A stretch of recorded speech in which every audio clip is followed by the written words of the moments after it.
Garo Jamki Jamshoro Wind Corridor. It has potential to generate electricity up to 50,000 megawatts. Today, I'm afraid it is not a win-win situation for anyone. AJK alone have a potential of about 8,500 megawatt. जिसकी लाठी उसकी बहन. Equal load shedding in all areas of the country.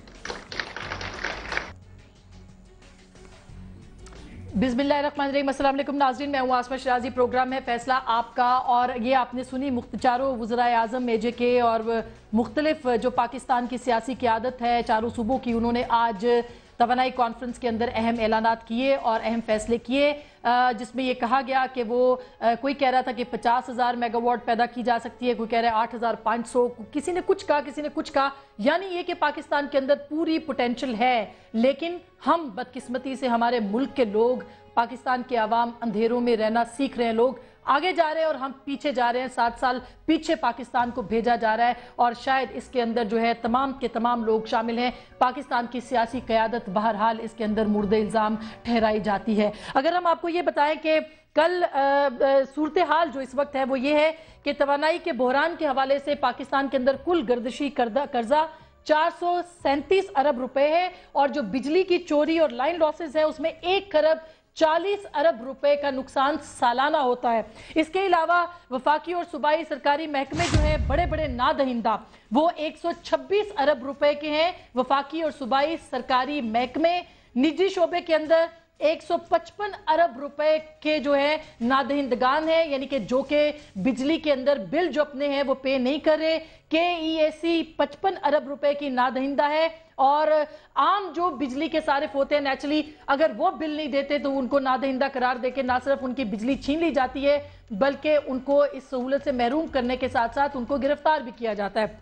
अब ये जो 2 रोज़ा conference है इसके अंदर बड़े फैसले तो किए गए हैं, मसलन ये कि कमर्शियल सेंटर्स 8 घंटे बंद रखे जाएंगे, 5 दिन सरकारी ऑफिस चलेंगे, सोलर एनर्जी का इस्तेमाल किया जाएगा, सर्दियों गर्मियों के लिए औकात कार तब्दील होंगे, वगैरह वगैरह, एनर्जी सेवर्स का इस्तेमाल किया जाएगा। लेकिन पिछले साल 2010 में भी इसी तरह की एक कॉन्फ्रेंस हुई थी जिसमें कि बिजली पैदा करने वाली कंपनियों के 116 अरब रुपए के बकायाजात 2010 तक अदा करने के वादे किए गए थे। इसके साथ साथ ये भी कहा था कि किफायत शेयरी की मुहिम के तहत 500 मेगावाट बिजली बचाई जाएगी, 300 मेगावाट इजाफी बिजली पैदा की जाएगी और अब 6,000 मेगावाट शॉर्टफॉल इस वक्त पाकिस्तान के अंदर है। इसी तरह से पब्लिक सेक्टर के अंदर भी तवानाई के डेवलपमेंट फंड कायम करने का भी फैसला हुआ था और हुकूमत ने 20 अरब रुपए देने का भी वादा किया था जो ताहाल पूरा नहीं हो सका। सो वादे दावे नारे ये तो पाकिस्तान की आवाम सुन रहे हैं और सुनते रहेंगे।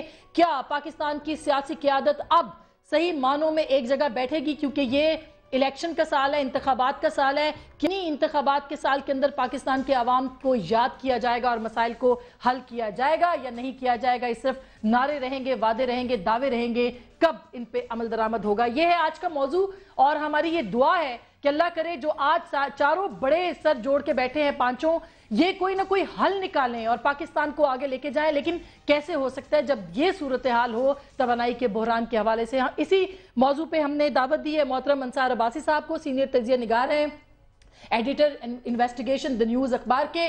हमें लाहौर से ज्वाइन करें जनाब सोहेल वड़ाइद साहब, किसी तारुफ के मोहताज नहीं है, आज नहीं है। सोहेल वड़ाइद साहब बहुत मारूफ एंकर भी हैं और इसके साथ साथ मारूफ तजिया निगार सहाफ़ी और पता नहीं क्या क्या कुछ है सोहेल वड़ाइद साहब।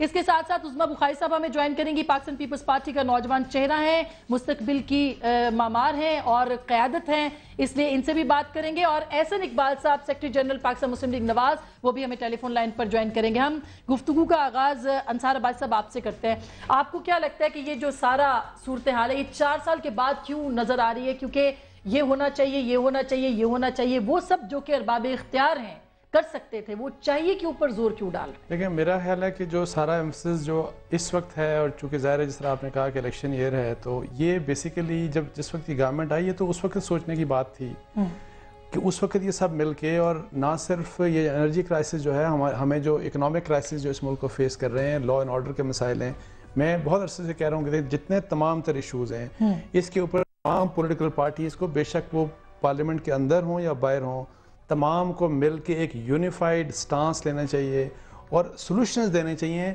आप बेशक सियासत में लड़ें एक दूसरों के साथ, लेकिन कम से कम इस कौम के इस मुल्क के लोग जिस किस्म के क्राइसिस फेस कर रहे हैं, कम से कम उनकी रेजोल्यूशन के लिए कोई सिंसियर एफर्ट तो होनी चाहिए। पिछले 4 साल में तो कोई एफर्ट नहीं हुई। आपको पता है कि क्या वादे किए गए।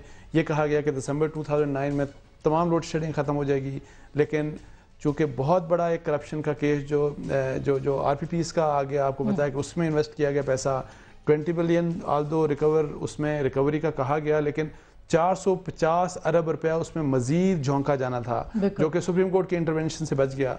तो मेरा ये ख्याल है कि ये पहले होना चाहिए था, लेकिन चलें अगर अब भी ये लोग सिंसियर होते हैं तो कम से कम 2, 3, 4 साल बाद कम से कम कुछ पॉजिटिविटी आएगी, लेकिन सिंसियरिटी होनी चाहिए और तमाम को सिंसियर तरीके से एफर्ट ना सिर्फ एनर्जी की साइड पे करना चाहिए, इकोनॉमिक साइड, एम्प्लॉयमेंट और जो बाकी जो हमारे क्राइसिस हैं उनके लिए करना चाहिए। अच्छा सुहेल बड़ाई साहब, हमें एहसन इकबाल साहब ने भी ज्वाइन किया, लेकिन आपसे भी ये पूछना चाहूंगी कि क्या ये चूंकि इंतखाबात का साल है इसलिए हर कोई पॉइंट स्कोरिंग कर रहा है, तो ये उसी सिलसिले की कड़ी है या कुछ और है? सबको ये एहसास हो रहा है कि हमसे कोताहियाँ हुई हैं। पिछली हुकूमत जो थी उससे बहुत बड़ी कोताहियाँ हुई, उन्होंने प्लानिंग ही नहीं की। ये जो मौजूदा हुकूमत है इसको भी 4 साल मिले, लेकिन ये भी कुछ नहीं कर सके। 4 साल में बड़े दावे भी किए गए लेकिन नाकाम हुए। और मैं जो अब्बासी साहब हैं, अंसार अब्बासी साहब, इत्तफाक करूँगा कि जापान की मिसाल है मसलन, वहाँ भी इसी तरह की सियासी सरपटोल होती है, लड़ाइयाँ होती हैं, झगड़े होते हैं पार्लिमान के अंदर, लेकिन उन्होंने अपनी मुआशी एजेंडा जो है वो एक मुत्तफ़िका तय किया हुआ है कि उसके ऊपर वो सब पार्टियां चलती हैं चाहे कुछ भी हो जाए। और यही पाकिस्तान में करना चाहिए कि जो अपने बड़े बड़े बहरान हैं, जैसे एनर्जी का बहरान है, अब उसके अंदर अगर मुत्तफ़िका पॉलिसी बना ली जाती तो क्या हर्ज था। अगर सियासी एजेंडे पे मुत्तफ़िक हो सकते थे सब, तो मुआशी एजेंडा और एनर्जी पे भी सब मुत्तफ़िक हो जाते, तो शायद ये आज इल्ज़ाम तराशी और एक मायूसी की जो सूरत हाल है ये देखने वो को पैदा ना बिल्कुल वो ना देख, और इससे जमहूरियत को भी बोलबाला होता कि जमहूरी कुव्वतों ने ये किया है। लेकिन बड़ा इल्ज़ाम है वो तो हुक्मरान जमात पे आएगा कि उन्होंने क्यों नहीं आखिर 4 साल के अंदर जो अपने वादे किए थे उनको पूरा। बिल्कुल, मैं ये एहसन इकबाल साहब आपसे भी पूछती हूँ कि 4 साल के बाद ही ऐसा क्यों हो रहा है कि कौम इस बात की मुंतजिर है कि एनर्जी कॉन्फ्रेंस जो है ख़त्म हो, इसके बाद ऐलानात हों, वादे हों। 2010 के अंदर भी इसी तरह की कॉन्फ्रेंस हुई थी, लेकिन वो वादे तो आज भी वादे ही हैं, और फिर एक नई कॉन्फ्रेंस क्या कहेंगे आप, इस पर अमल दरामद होगा? असल में बात यह है कि एनर्जी का मसला कोई ऐसा नहीं है कि नाकाबिले हल हो। इसे 2 से 3 साल के अंदर 80 से 90% तक हल किया जा सकता था, बशर्ते के नेक नियति होती, पॉलिटिकल विल होती और हिकमत अमली दुरुस्त होती। सही। अब असल बात यह है कि हुकूमत ने जो हिकमत अमली पर अमल किया उसकी मंतक एक स्कूल का बच्चा भी नहीं समझ सकता। जब आपके मुल्क के अंदर 3000 से ज्यादा मेगावाट कैपेसिटी बंद पड़ी है जिनकी हाई एफिशिएंसी है, उन पावर स्टेशंस को तेल के पैसे नहीं दिए गए, बल्कि उससे बहुत ज्यादा महंगे निरखों पर रेंटल पावर प्रोजेक्ट के मुआहदों पर दस्तखत कर लिए गए, गालबन इसलिए कि शायद उसमें कमीशन इन्वॉल्व होगा।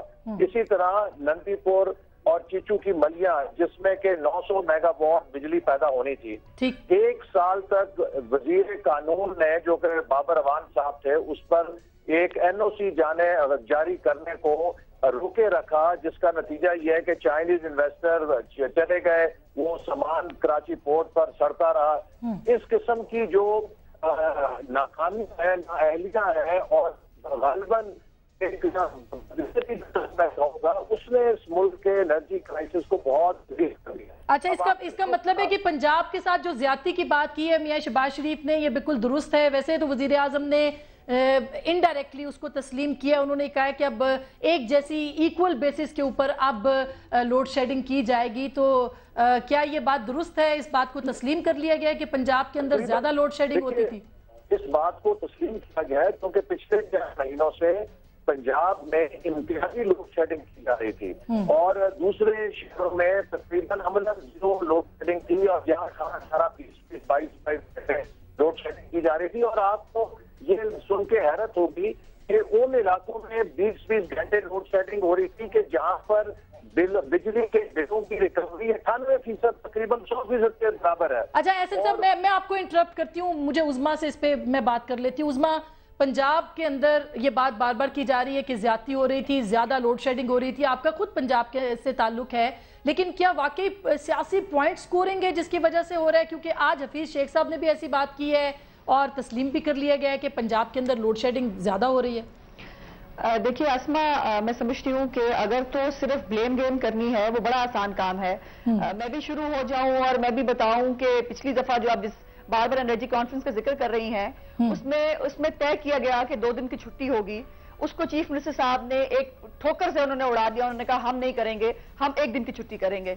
मार्केट्स 8 बजे बंद करने के लिए कहा, ताजरान जो है उन्होंने प्रेशराइज किया, उन्होंने इस पर रिफ्यूज कर दिया। उन्होंने कहा हम तो 8 बजे जो है मार्केट्स भी बंद नहीं कराएंगे। बात यह है कि ये बात समझने की है, कोई टेक्निकल बात नहीं है। सिंपल बात यह है कि पंजाब में आबादी ज्यादा है, पंजाब में बिजली की खपत ज्यादा है, पंजाब में बिजली ज्यादा इस्तेमाल होती है, जाहिर है उसका इफेक्ट भी ज्यादा आता है। और उसके लिए जहां बिजली ज्यादा इस्तेमाल होती है, कर्टेन भी हमको वहीं से करना पड़ेगा। बलूचिस्तान के रेगिस्तानों में बिजली नहीं है ना, वहां से आप बंद करके कुछ उससे फायदा उठा सकते हैं। तो इसके लिए देखिए, अगर सिर्फ ब्लेम करना है तो वो एक अलग बात है। जैसे अंसार अब्बासी साहब ने आज बड़ी अच्छी बात से गुफ्तगू का आगाज की, जिससे मुझे कुछ हैरत भी हुई। उन्होंने बिल्कुल ठीक कहा। हैरत क्यों हुई आपको? वो एक अलग बात है। सॉल्यूशंस जो है उसके ऊपर आना चाहिए। अगर हम हर चीज के ऊपर बैठ सकते हैं तो क्यों नहीं हम सॉल्यूशंस के ऊपर आ सकते। और अभी जो एहसन इकबाल साहब जो है वो हमारी तो एक चार्टशीट जो है वो तैयार करके लाए हुए थे। तो मैं भी ये जानना चाहती हूँ कि 1997 में जब IPPs हमारे पास मोहतरमा दे गई थी और 4000 मेगावाट सरप्लस बिजली हमारे पास मौजूद थी, उनको उड़ा दिया गया, उनको भेज दिया गया। बहुत कुछ किया है इस मुल्क के साथ बहुत सारे लोगों ने। मैं अपनी पार्टी को डिफेंड नहीं करूंगी, गलत बात तो मैं डिफेंड नहीं करूंगी। मैं समझती हूँ कि बहुत कुछ किया जाना था, बहुत कुछ किया जा सकता था, लेकिन वो नहीं हो सका।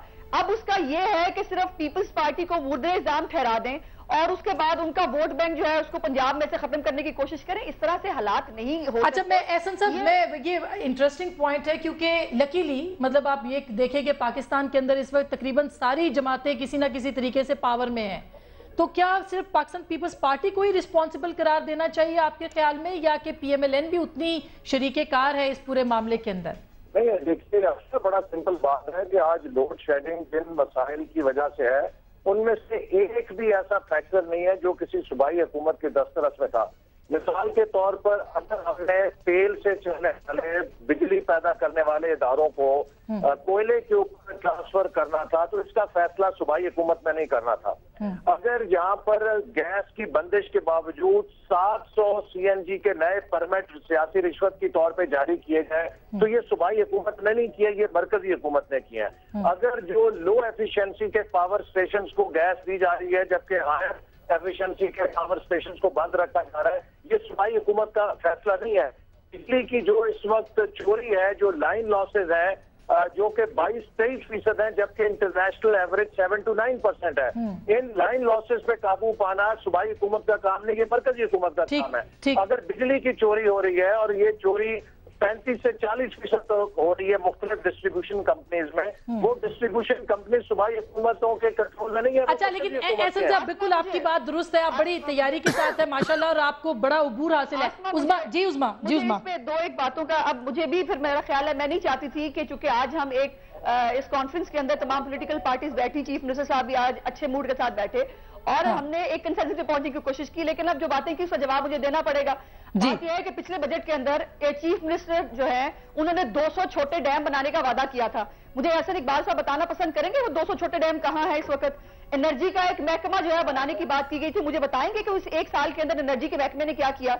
और बिजली की चोरी जो है महकमा जो वापदा का है उनके पास पुलिस अफसर नहीं है, उनके पास इस तरह बिजली की चोरी फिर भी इंतजामिया के साथ मिलकर आपको कंट्रोल करनी है। और अगर आप कुंडे लगे देखें, मुझे बड़े अफसोस के साथ कहना पड़ेगा हमारे स्पीकर जो रहे पंजाब असेंबली के, उनके घर के ऊपर से बिजली चोरी जो है वो पकड़ी गई। तो इसके बाद अब और मैं क्या कहूँ, यानी नहीं वाकई ये राना इकबाल साहब की बात कर रही हैं? इकबाल साहब की जौहर टाउन के घर के ऊपर से बिजली चोरी पकड़ी गई जी। उनके जो सीएनजी स्टेशन है कसूर के अंदर, उसके ऊपर सुई गैस चोरी पकड़ी गई। अब इसके बाद आप मुझसे और क्या सुनना चाहते हैं? मैं नहीं चाहती थी कि इस तरह की ब्लेम गेम में जाया जाए, लेकिन बात यह है कि ये सबका एक म्यूचुअल काम है। ताजिरों को अपनी ड्यूटी करनी पड़े, ताजिरों को सैक्रिफाइस करना पड़ेगा। देखिए हर बंदा सिर्फ अपने बारे में सोच रहा है। अच्छा उस्मा, मैं क्विकली, मैं एहसन साहब आप रिस्पॉन्स